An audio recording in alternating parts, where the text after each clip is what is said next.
네, 오늘 우리에게 주시는 하나님의 말씀은 누가복음 22장 40절에서 44절의 말씀입니다.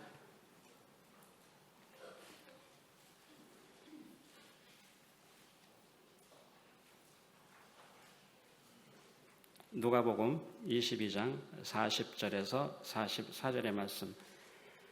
그곳에 이르러 그들에게 이르시되 유혹에 빠지지 않게 기도하라 하시고 그들을 떠나 돌 던질 만큼 가서 무릎을 꿇고 기도하여 이르시되 아버지여, 만일 아버지의 뜻이거든 이 잔을 내게서 옮기시옵소서. 그러나 내 원대로 마시옵고 아버지의 원대로 되기를 원하나이다 하시니 천사가 하늘로부터 예수께 나타나 힘을 더하더라.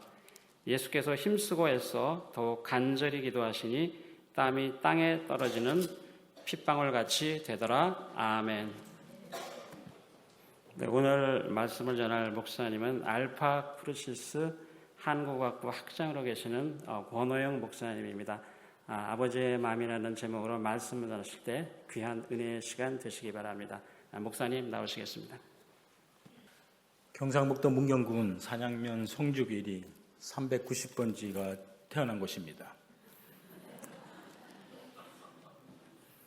개천에서 용났다는 뜻입니다. 특별히 이렇게 좋은 교회에서, 모범이 되는 교회에서 또 설교할 수 있도록 기회 주시고 또 환영해 주셔서 감사함을 드립니다. 아직 환영했다고 얘기하기는 좀 이른 것 같습니다. 왜냐하면 제가 도착했을 때 물밖에 안 줬거든요. 1부 예배가 끝나고 나서 힘썼다고 비스켓 하나 줬습니다. 2부 예배가 끝난 다음에 밥을 주시겠다 그랬기 때문에 제가 굶주린 배를 잡고 제가 이 자리에 섰습니다. 환영합니다. 제가 환영한 게 아니죠. 환영해 주십시오. 감사합니다. 네. 박수를 치려면 확실하게 치시든지.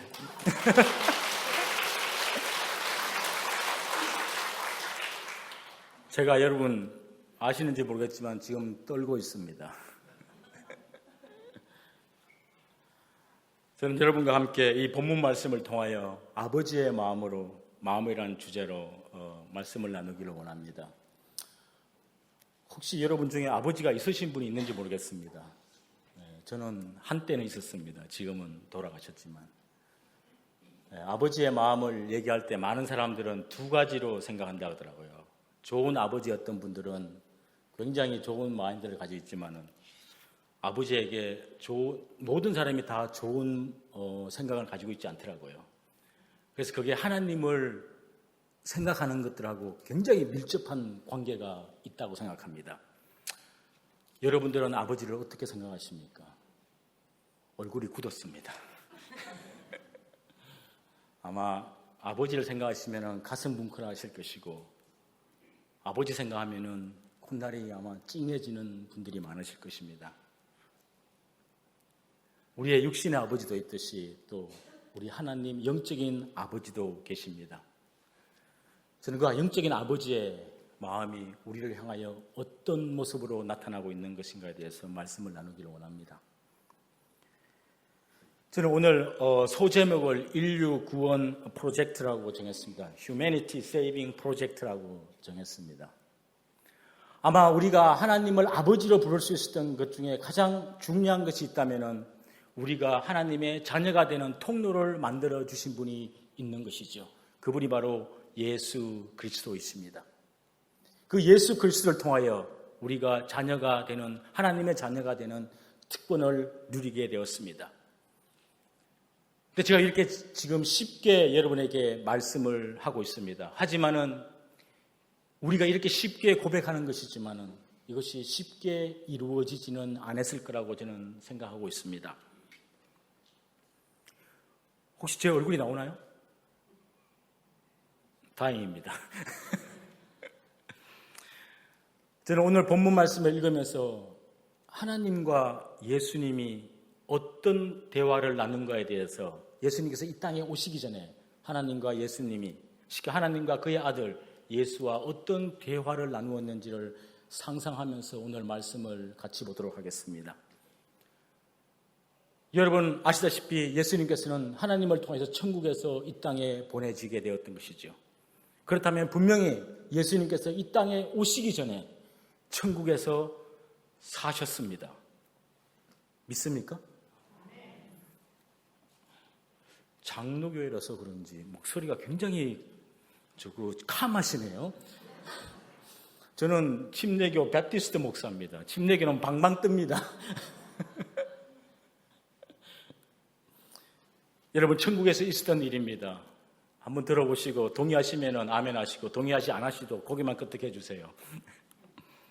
어느 날이었습니다. 하나님께서 아들 예수를 조용히 불렀습니다. 그리고 나지막한 목소리로 말씀하십니다.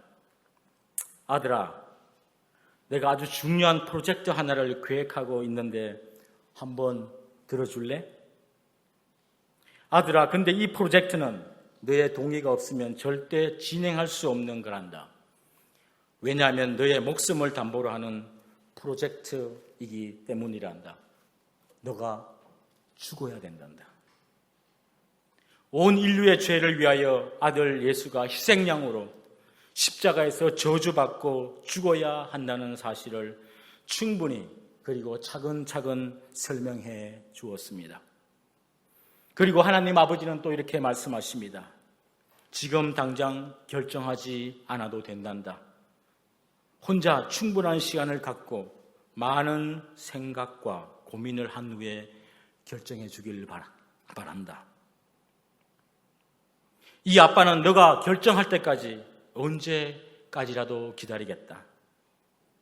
아들아, 너가 어떤 결정을 해도 이 아빠는 너의 결정을 존중한다. 이것은 강요가 아니라 너가 동의하기 싫으면 하지 않아도 된단다. 이 말을 듣고 예수는 홀로 아무도 없는 한적한 곳에 몇 날 며칠을 보내면서 깊은 고민에 빠졌습니다. 어떻게 결정을 해야 할지, 아빠의 프로젝트에 동의를 할 것인지 아니면 싫다고 말을 할 것인가에 대해서 고민에 빠지기 시작했습니다. 여러분들 고민이 생겼을 때 어디로 가십니까? 교회로 오십니까? 아니면 커피숍을 가십니까? 저는 고민이 있을 때마다 혼자 파라마타 리버를 걷습니다. 저는 토요일날 일요일날 오후가 되면 혼자 워킹을 하는데 저한테는 가장 하나님과 깊이 만나고 하나님을 정말로 인격적으로 만나는 그 시간인 것 같습니다. 여러분은 올 교회가 있지 않습니까? 그죠? 저는 올 교회가 없거든요. 여러분 고민이 있었을 때 어디를 가서 누구한테 하소연을 하십니까?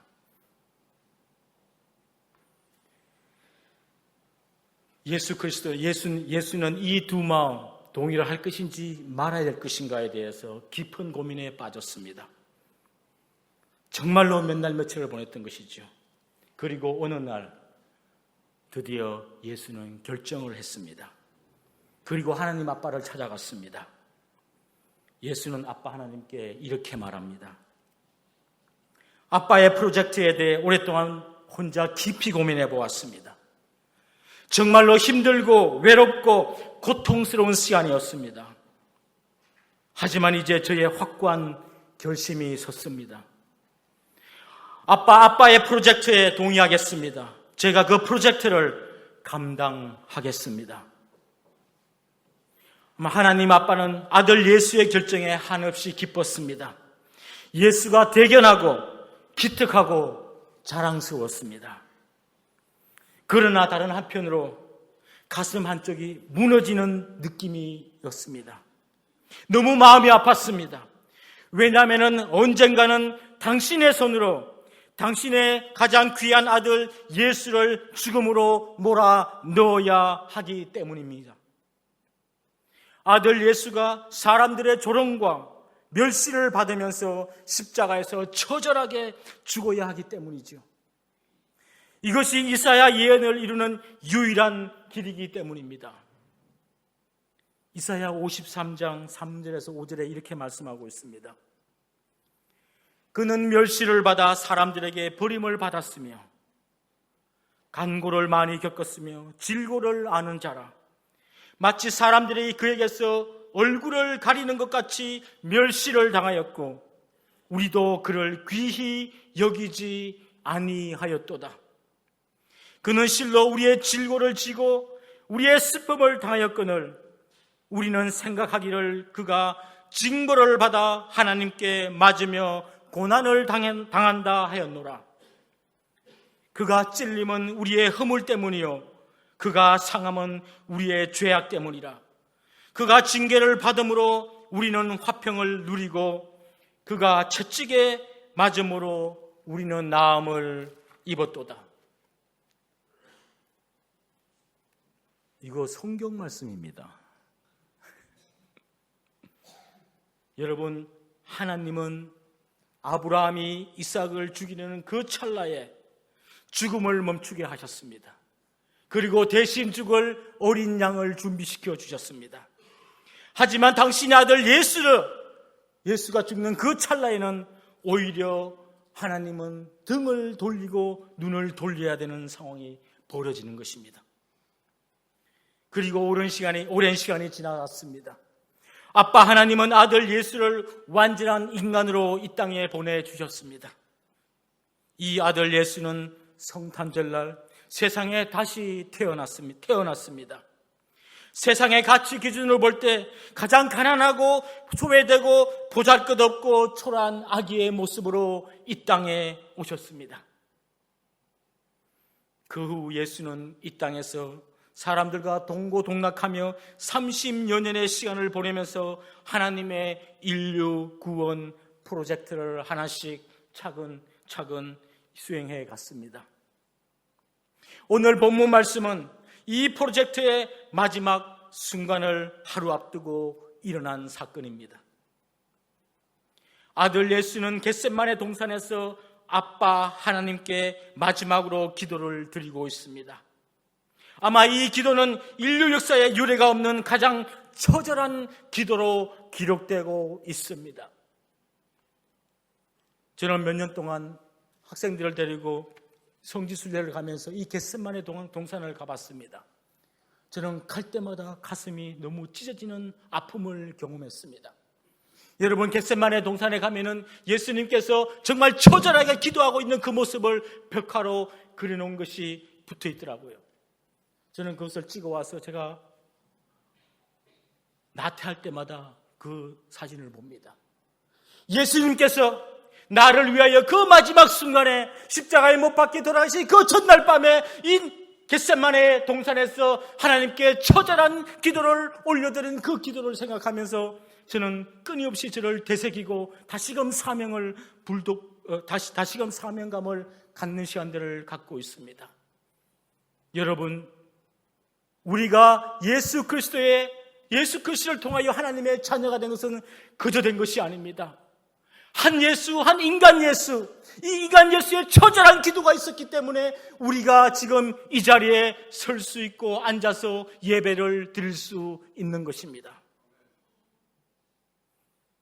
여러분, 아들 예수는 아빠 하나님께 마지막으로 확인하고 싶은 것이 있었습니다.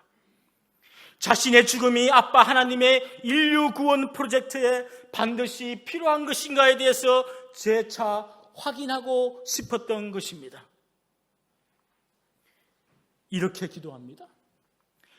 아버지, 정말 제가 내일 온 인류의 죄를 짊어지고 십자가 위에서 로마 군인들의 손에 처참하게 죽어야 한단 말입니까? 아빠, 정말로 제가 그렇게 죽기를 원하십니까? 성도 여러분, 아십니까? 예수님도 어쩌면, 아니 당연히 내일 자신에게 닥칠 죽음을 두려워했을 것입니다. 왜냐하면 예수님도 우리와 똑같은 고통을 알고 죽음을 두려워하는 인간이었기 때문이죠. 아빠 하나님의 인류 구원 프로젝트의 마지막 퍼즐을 맞추는 단계에 이르렀습니다. 자신의 죽음을 하루 앞둔 그날 밤 아들 예수는 아빠 하나님께 부르짖기 시작합니다. 울부짖음을 하고 있는 것입니다. 목이 찢어지더라고 목이 찢어듯이 하나님께 외치며 기도하고 있는 것입니다. 여러분 삶에 고통과 고난과 정말로 죽고 싶은 그런 상황이 다다랐을 때 누구를 찾습니까? 그때 여러분은 이 하나님을 찾으십니까? 그때 여러분 하나님이 이 성전에 나와서 정말로 목이 찢어지라고 가슴을 치며 통회하는 심정으로 하나님께 기도를 올려드리십니까? 이 아들 예수는 정말로 내일 죽음을 알고 있었기 때문에 이 땅에서 마지막 그 순간을 맞이하기 위해서 자기가 할 수 있는 모든 것을 동원해서 하나님께 기도를 올려드리고 있는 것입니다. 그것도 다른 사람이 아니라 그의 아빠라는 것입니다. 그래서 본문 24절에 이렇게 말씀하고 있습니다. 만약 아빠가 할 수 있다면 이 죽음의 잔을 저에게서 옮겨 주십시오. 막상 죽음이 제 눈앞에 가까이 오니까 저도 죽음이 무섭고 두렵습니다. 너무나 겁이 납니다. 할 수만 있다면 이 죽음의 현실에서 피하고 싶습니다. 죽음의 고통이 너무 두렵습니다. 십자가 위에서 처절하게 당할 고통을 생각하니 너무 무섭고 두렵습니다. 아빠 제발 살려주십시오. 이렇게 처절하게 기도하면서도 아들 예수는 아빠 하나님의 인류 구원 프로젝트가 얼마나 중요한 것인가에 대해서 잊을 수가 없었습니다. 그래서 다시 아빠 하나님께 이렇게 기도합니다. 아빠, 저는 솔직히 죽음이 무섭고 두렵습니다. 할 수만 있다면 피하고 싶습니다. 하지만 아버지께서 정말로 원하시면 아버지의 뜻을 따르겠습니다. 내일 십자가에서 모든 사람들의 죄를 짊어지고 희생양으로 죽겠습니다. 저의 바람대로 되기를 원치 않습니다. 아빠의 계획대로 제가 죽음을 맞이하겠습니다. 여러분, 이 아들 예수의 이 기도를 들으시는 아빠 하나님의 마음이 어땠을 것이라고 여러분 상상하십니까? 아마 제가 생각하기로는 이 아빠 하나님의 마음은 정말 가슴은 갈기갈기 천갈래 만갈래로 찢어지는 고통을 경험하고 있었을 것입니다. 인류 구원 프로젝트에 아들 예수의 죽음을 개입시킨 것을 아마 후회하고 있는지도 모릅니다.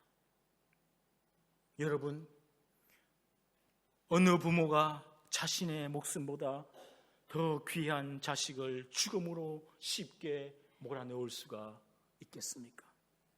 아마 아빠 하나님은 가슴을 치며 통곡했을 것입니다. 분명 아들 예수보다 더 힘들고 고통스러운 시간을 지금 보내고 있는지도 모릅니다. 저도 지금 엄청 고통스러운 시간을 보내고 있습니다. 배고픈 배를 움켜잡고 제가 지금 설교하고 있거든요.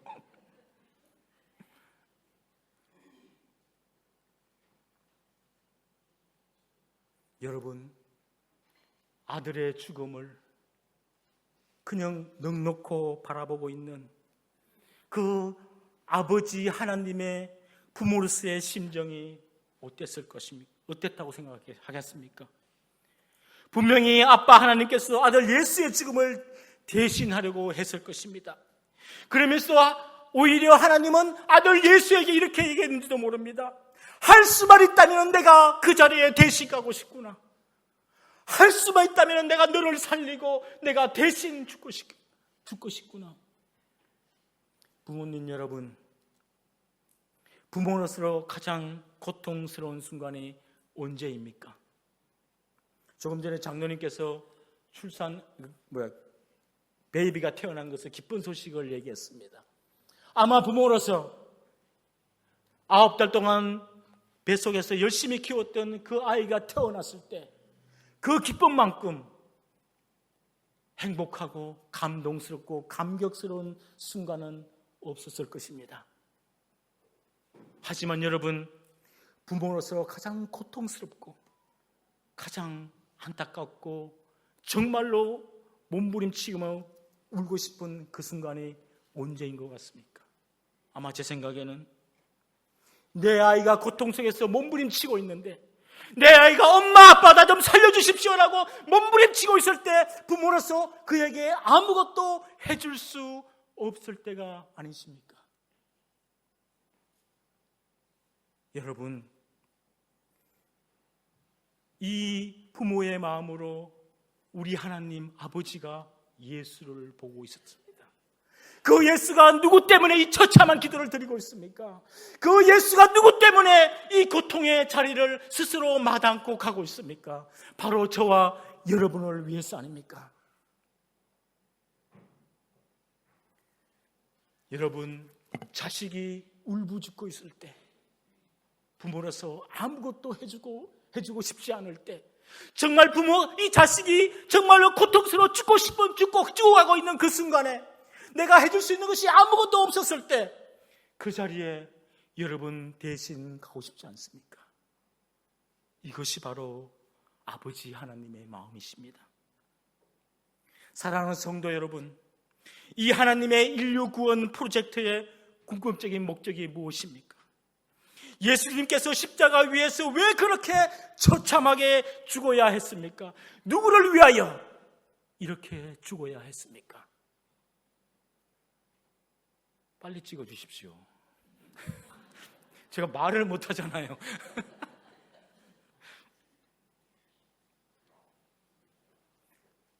저와 여러분의 죄를 위하여, 우리가 대신 갈 수 없기 때문에 사랑하는 그 아들 예수를 그 자리에 보내신 것입니다.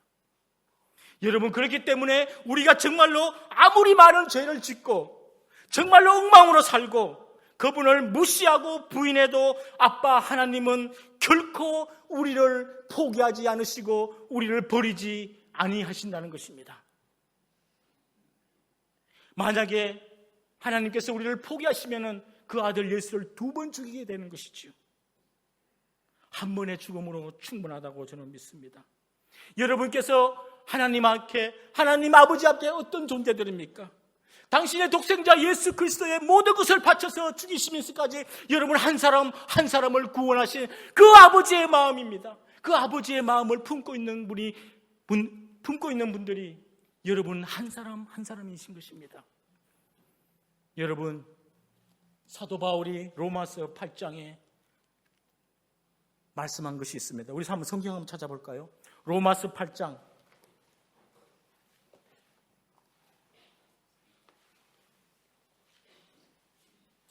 35절부터 39절까지입니다.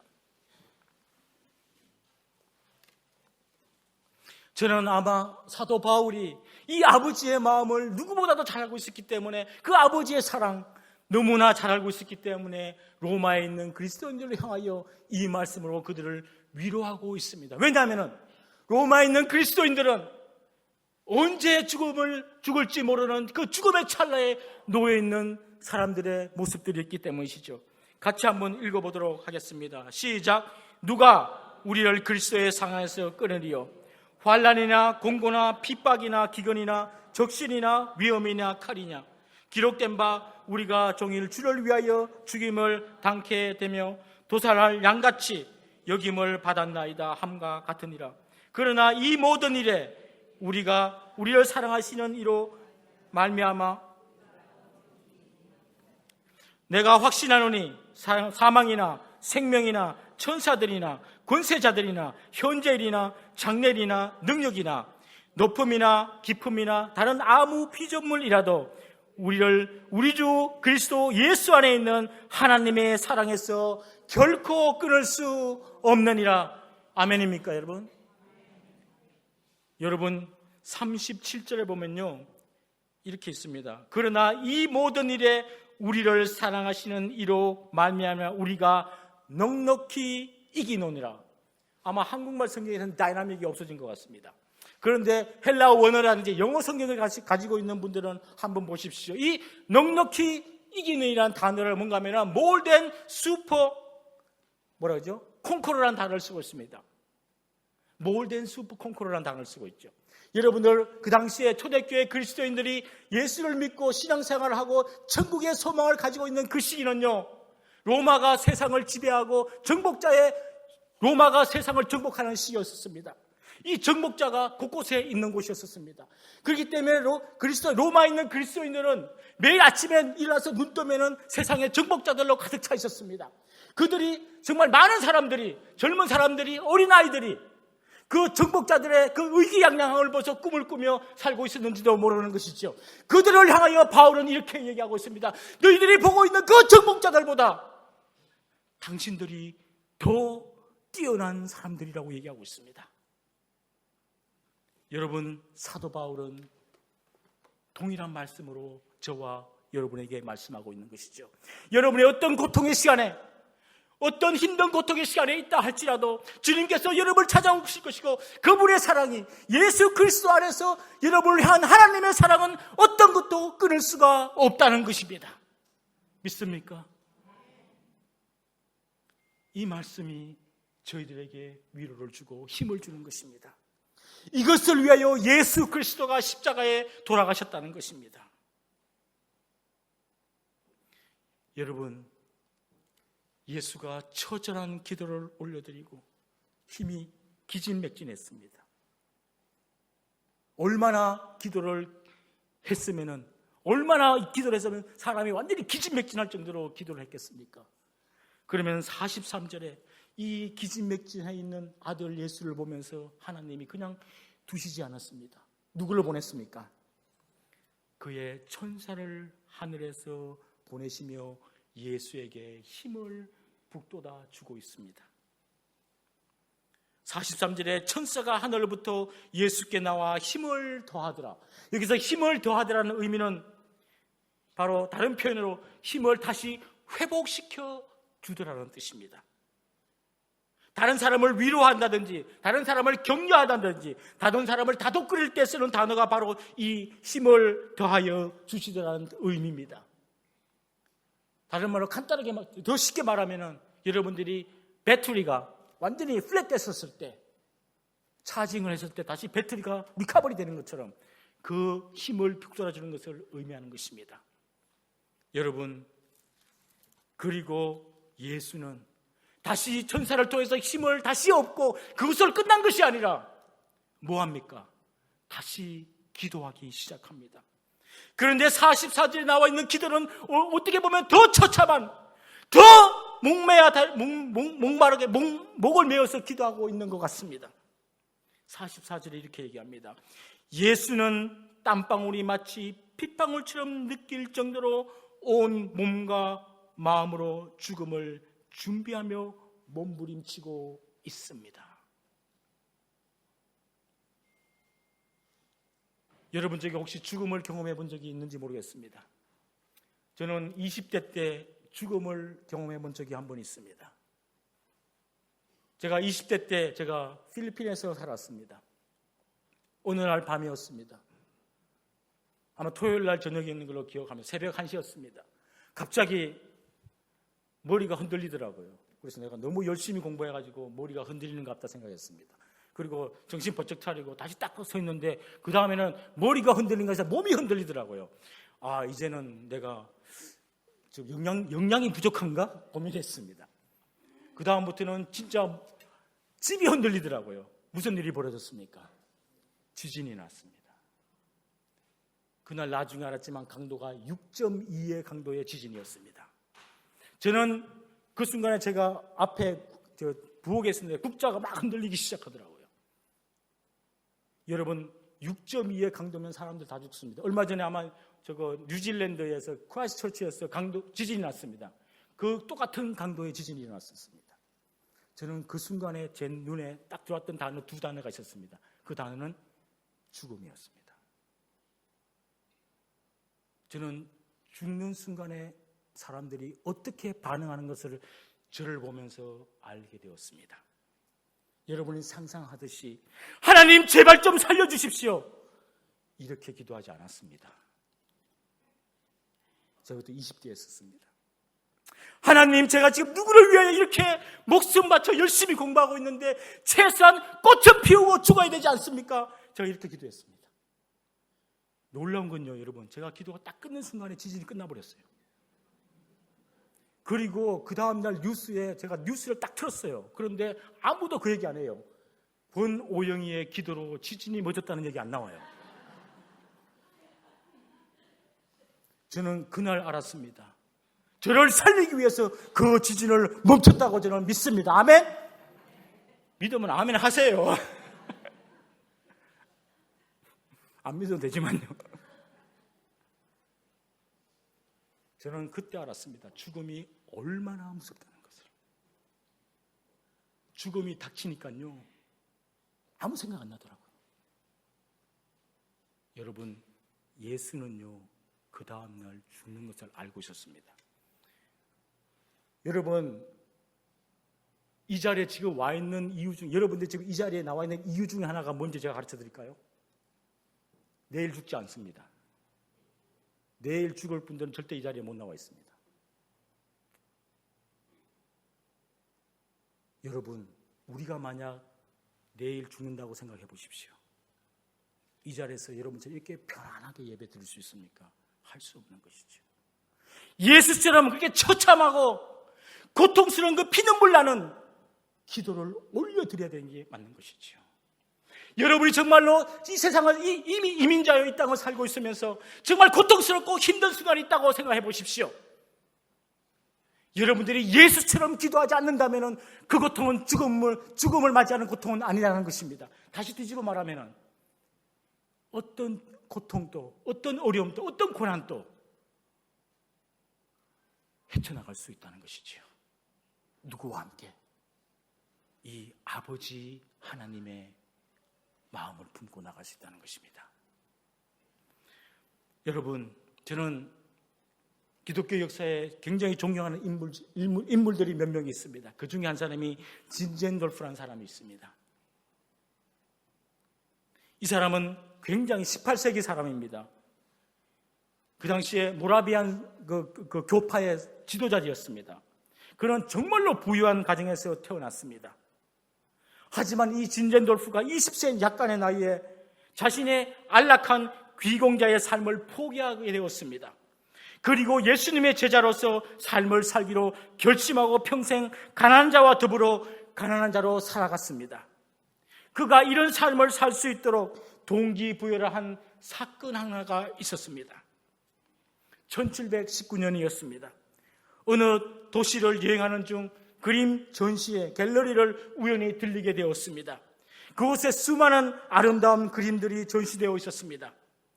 그 수많은 그림 중에 19살의 진젠돌프의 눈을 사로잡은 그림이 하나가 있었습니다. 그것은 다름 아닌 예수님의 초상화 그림이었습니다. 폴트레이트였습니다. 그 예수님께서 머리에 가시멜류한 크라운 오브 스톤스를 가지고 쓰고 있는 장면을 묘사한 그림이었습니다. 그리고 그 초상화 밑에 이런 글귀가 쓰여져 있었습니다. All this I did for you. What are you doing for me? 나는 너를 위하여 이 모든 것을 하였는데 너는 지금 나를 위하여 무엇을 하고 있느냐? All this I did for you. What are you doing for me right now? 예수 하나님은 여러분을 위해서 이 모든 것을 하였는데 지금 여러분은 그 죽은 예수를 위하여 지금 무엇을 하고 있습니까? 이 짧은 글귀에 큰 충격을 받은 진젠돌프는 그 자리에서 무릎을 꿇고 주저앉았습니다. 그리고 결단의 기도를 올려드립니다. 주님, 이 시간 이후부터는 내가 주님의 제자로 평생 살겠습니다. 그는 그 기도의 결단대로 실제로 평생 예수님의 제자로 가난한 사람들 속에서 가난한 삶을 살다가 돌아가셨습니다. 그리고 18세기 개신교 세계 선교에 큰 공헌을 하게 되었습니다. 진젠돌프는 이런 말을 남겼습니다. I have but one passion. 나에게는 하나의 열정이 있습니다. It is he alone. 그것은 바로 예수 그리스도 그분 한 분뿐이십니다. The world is the field. 세상은 저의 선교지입니다. And the field is the world. 저의 선교지는 세상이 될 것입니다. And henceforth, then that country shall be my home. 앞으로 이런 곳이 나의 집이 될 것입니다. Where I can be most used in winning souls for Christ. 내가 예수 그리스도를 위하여 수많은 영혼들을 구하는 그곳에 내가 가장 많이 사용되는 그곳이 나의 집이 될 것임이라고 이런 고백을 했습니다. 여러분, 이 진젠돌포를 바꾼 것은 다른 것이 아니라 그 예수의 십자가를 통하여 본 하나님의 사랑이었습니다. 그 아버지 하나님의 마음이었다는 것입니다. 그 마음을 우리가 몸으로 삶으로 느껴야 되는 것이 우리 그리스도인들의 저는 특권이고 우리의 행복이라고 저는 믿습니다. 마지막으로 하나님은 스바냐 선지자를 통하여 우리에게 이런 말씀을 하십니다. 너의 하나님 여호와가 너의 가운데에 계시니 그는 구원을 베푸실 전능자시라. 그가 너로 말미암아 기쁨을 이기지 못하며 너를 잠잠히 사랑하시며 너로 말미암아 즐거이 부르며 기뻐하시리라 하리라. 아멘.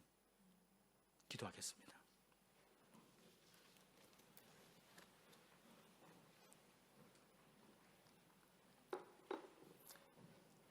이 시간 제가 30초만 드리도록 하겠습니다. 오늘 우리는 아버지 하나님의 마음을 읽고 보았습니다. 그 하나님 아버지의 마음을 품고 사는 것이 저와 여러분의 삶입니다. 여러분, 진젠돌포가 그 글귀로 바뀌었던 것처럼 주님께서 동일하게 저와 여러분에게 말씀하십니다. 내가 너를 위하여 이 모든 것을 하였는데 너는 나를 위하여 지금 무엇을 하고 있느냐? 이 질문에 여러분 스스로 답변하시기를 소망합니다. 하나님 고맙습니다. 이 아침에 당신의 말씀을 통하여 당신의 마음을 읽고 몸으로 우리 영으로 체험하게 도와주시니 고맙습니다. 아버지 예수 그리스도를 통하여 당신의 마음을 저희들이 알았습니다. 이제 주님을 위하여 당신을 위하여 저희들이 모든 것을 드려 헌신하고 섬기겠습니다. 저희들을 사용하여 주옵소서. 예수님의 이름으로 기도합니다. 아멘.